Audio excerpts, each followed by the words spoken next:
माने Indian origin किसको कहते हैं?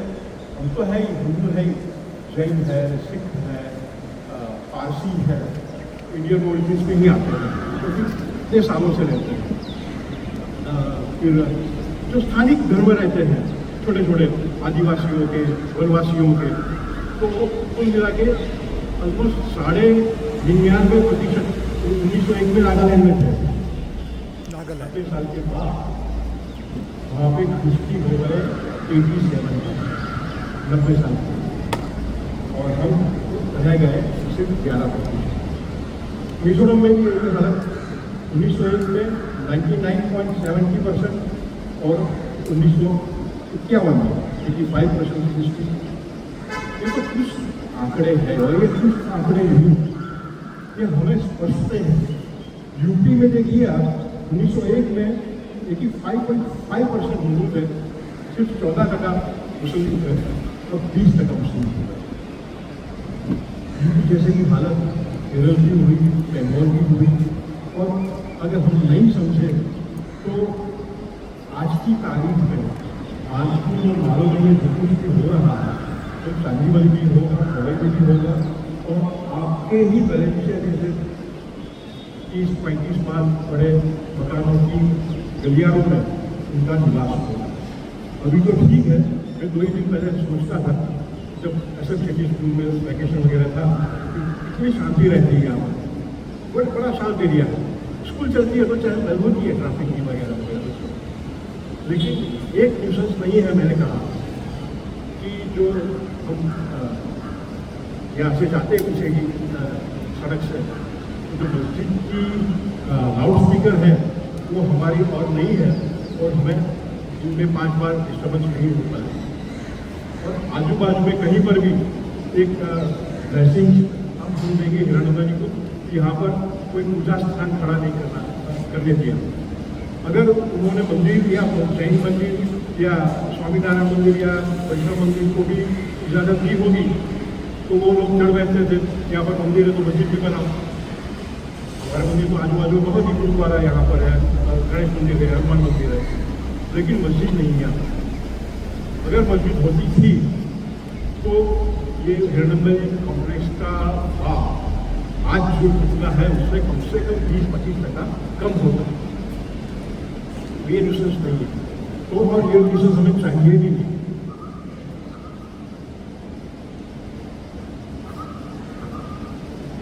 कॉन्राड एल्स करके बहुत ही बड़े विद्वान हैं, मैं मिला हूँ उनको, जर्मनी के हैं, और उन्होंने एक बात की है कि मलेशिया, सऊदी और कतार, इन चारों देशों में बांग्लादेशी घुसपैठिए घुस गए, मुस्लिम देश में, मलेशिया, सऊदी और यूएई, कतार में, और वहाँ से मलेशिया को छोड़ के बाकी 3 देशों में से 50,000 घुसपैठिए को, बांग्लादेशी घुसपैठिए को वापिस पकाया।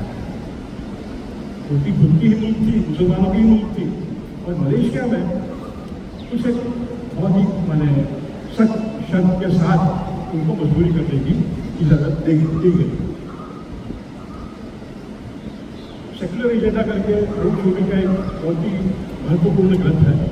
उन्होंने 1987 में कहा है, 1987 में बंगाल में 44 लाख घुसपैठिए बसते हैं, और असम में 20 या 30 लाख, और दिल्ली, अहमदाबाद, मुंबई जैसे मेट्रोज में 4 या 5 लाख। ये 1987 की बात कर रहे हैं, 35 साल पहले की बात है। तो आज तो बंगाल में 1 करोड़ से भी ज़्यादा घुसपैठिए होंगे, आसाम में 20-30 नहीं, उससे भी ज़्यादा होंगे, जो हेमंता विश्वास डील कर रहे हैं। बाद में करेंगे प्लीज। दिल्ली, मुंबई और अहमदाबाद में 4-5 लाख नहीं होंगे, उससे भी ज़्यादा होंगे 35 साल में। तो ऑपरेशन कंट्रोल की बात अलग है, लेकिन उसमें इतना मैं जोड़ना चाहूँगा कि भारत की जो टोटल फर्टिलिटी रेट करते हैं, AFR करते हैं, वो 3.4 है भारत में। माने कि भारत की जो मुक्त महिला है तो उनका एवरेज 3.4 बच्चे का है। अभी आप कहेंगे कि हमारे तो 2 ही बच्चे हैं, तो ये एवरेज कहाँ से आती है कि जो हिंदू है, हिंदू महिला की PFR है 1.1 हिंदू महिला की, और मुस्लिम महिला की 4.4 टोटल फर्टिलिटी रेट की। तो वो कोई अलग प्रश्न हो गए। ये सब आधारभूत फिगर से आप चेक भी करवा सकते हैं।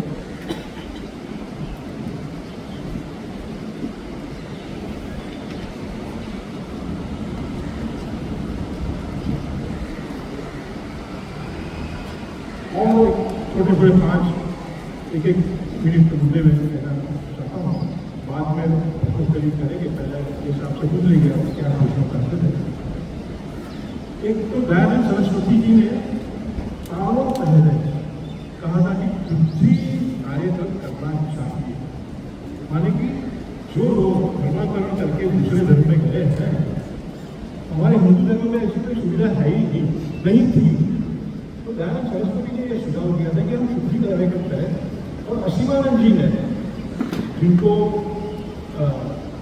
ये मालेगांव बॉम्ब वगैरह में डाल दिया था NI के, उनके दौर में, दिग्विजय सिंह के दौर में, सोनिया गांधी के दौर में, असीमानंद जी मैं पर्सनली जानता हूँ, और उनको जब छोड़ा गया हैदराबाद NIA में, तो मैं उनके दर्शन के लिए भी गया था। जैसे कोर्ट में से बाहर आए, मैं चरण स्पर्श भी उनका किया था, मैंने पूरा नहीं पहचान उनसे। उन्होंने डांग करके एक जिला है गुजरात में, तो डांग जिले में कम से कम 30,000 से ज़्यादा जो ईसाई बन चुके थे, उनको वापस शुद्धि करके हिंदुत्व में डाल दिया। और इसीलिए मुरारी बापू ने उनको सपोर्ट करने के लिए एक शबरी कथा भी वहाँ पर चली। दूसरी बात है ये कि मदरसा में जो पढ़ाई करवाई जाती है, तो क्या करवाई जाती है हमें पता है, वो पढ़ाई बदलनी होती है। सरकारी पैसे से ही कई मदरसा चलती है, तो वहाँ पर जो इस्लामवादी इस्लाम का जो शिक्षण दिया जाता है जिस मदरसा में, वो रुकना चाहिए। और तीसरी बात यह है कि ये सेक्युलरिज्म का भूत जो नेहरू जी ने डाल दिया, जो कांग्रेस ने आगे बढ़ाया, और जो अखिलेश केजरीवाल वगैरह वगैरह जो सेक्युलरिज्म की बात करते हैं, बांग्लादेश ने अभी अनाउंस किया 2 दिन के पहले कि भैया हमारे यहाँ तो 90% मुस्लिम है, हम क्यों सेक्युलरिज्म की बात करते हैं। सूरत तो हम ही हैं जो सेक्युलरिज्म की बात करते हैं। तो ये कुल मिला के एक सोचना चाहिए, एक नॉर्मल भारतीय की नज़र से हम सोचें। अभी जो 2 पैम्फलेट हमें बांटे गए हैं, एक मतदान का है, एक लोकल फॉर वोकल का है, तो ध्यान से आप सुनिए, पढ़िए और अमल कीजिए और स्प्रेड कीजिए। मेरी खुशनसीबी है कि मैं पत्रकार हूँ, राइटर हूँ, तो मैं मेरी बात 4 लोगों से पहुँचा सकता हूँ। आप भी अपने व्हाट्सएप ग्रुप से या और कोई माध्यम से अपनी बात ये कर सकते हैं।